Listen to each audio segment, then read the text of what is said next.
Bon, je suis assez fier de moi. Sur cette partie, tout est allé comme il faut. Donc en bas, je fais du tablettage un peu approximatif parce que je vais venir enduire le mur après, donc je vais pouvoir cacher les trous qui apparaissent.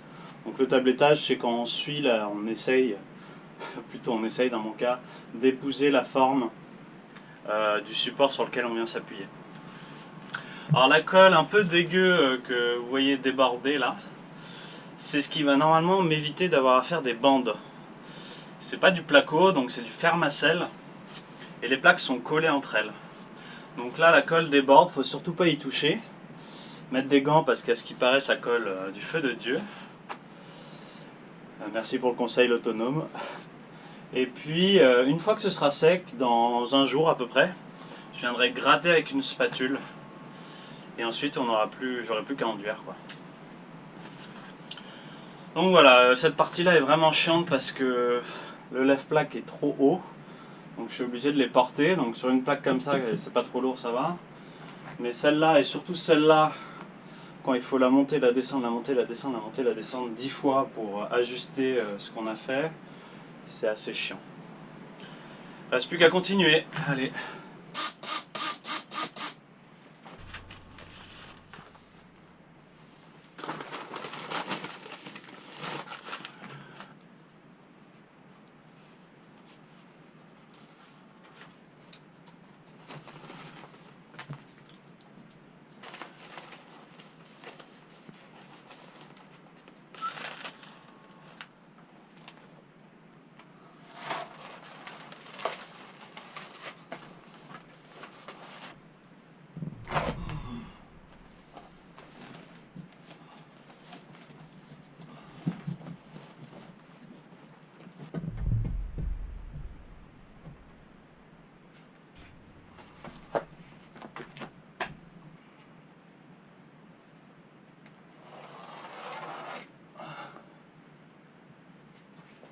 Alors pourquoi je la coupe là, celle-là, alors que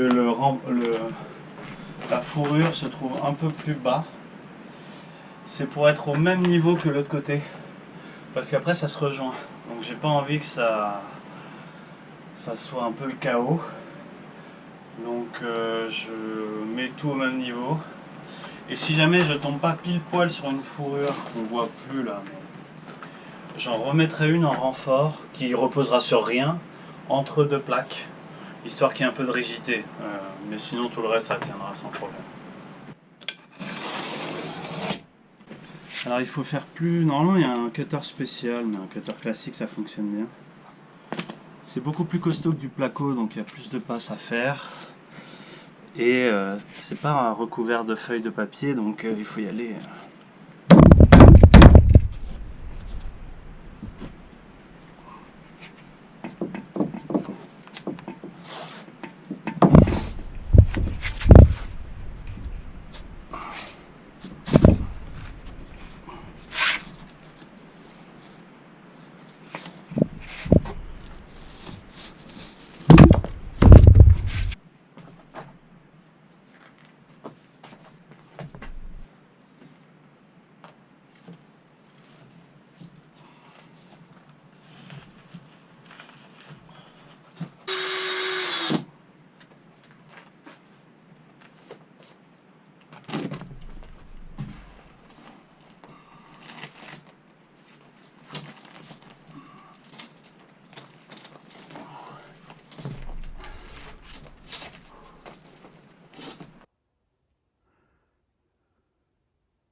Je vais commencer avec une petite plaque, bon, je l'ai coupée, pour venir alterner Vu qu'il n'y a pas de bande à faire, je vais pouvoir alterner les jonctions pour que je pense que ce soit un peu plus structurellement costaud, comme quand on construit un mur. Au moins, si quelque chose fissure, ce ne sera pas sur toute la longueur.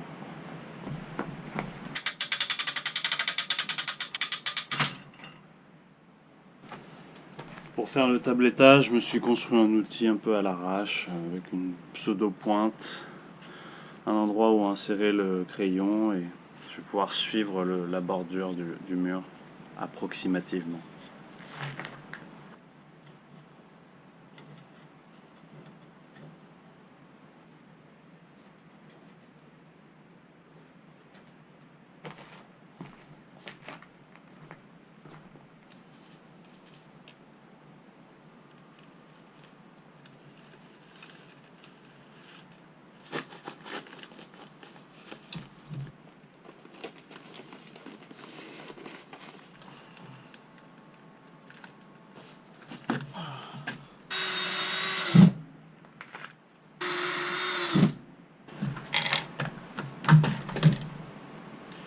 Bon, j'ai pas bien tout filmé, mais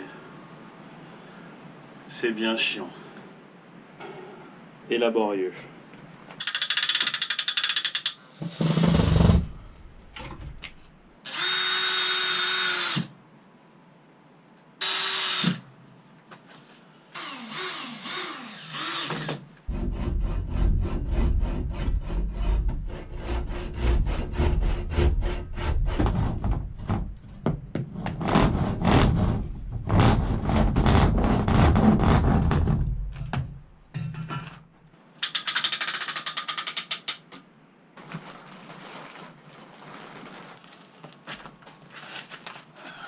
Bon, j'arrête pour aujourd'hui.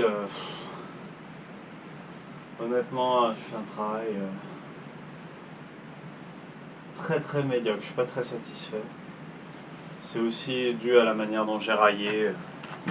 J'ai été pas malin. Donc je vais devoir plus galérer à cause de ça. Notamment parce que je m'étais renseigné sur l'espacement entre les fourrures et j'avais vu de 40 à 60 cm.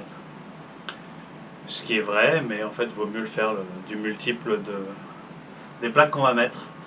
Ce qui n'est pas le cas des miennes qui font 1,50 m. Donc là, au-dessus, il n'y a pas de vis, en dessous, il n'y en a pas, donc je vais devoir faire des rapiessages. Bon, c'est pas foufou. Et en plus, c'est vraiment... j'aime pas du tout. Mais il va falloir que j'avance. Voilà.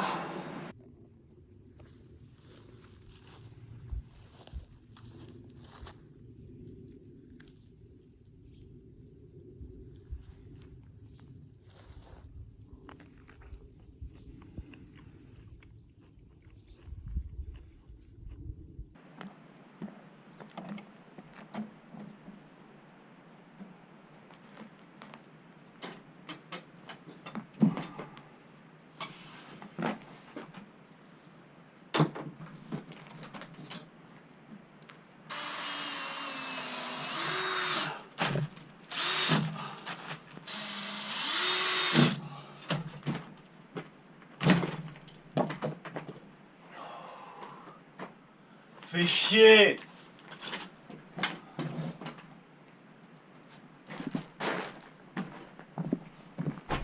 Enfin, en plus j'ai un peu les boules parce que la plaque était bien découpée. Mais au niveau du mur, il y a des pierres qui sont plus protubérantes que l'emplacement où va se trouver la plaque. Donc le lève-plaque penche du mauvais sens, je cale la plaque et en fait elle se retrouve derrière la pierre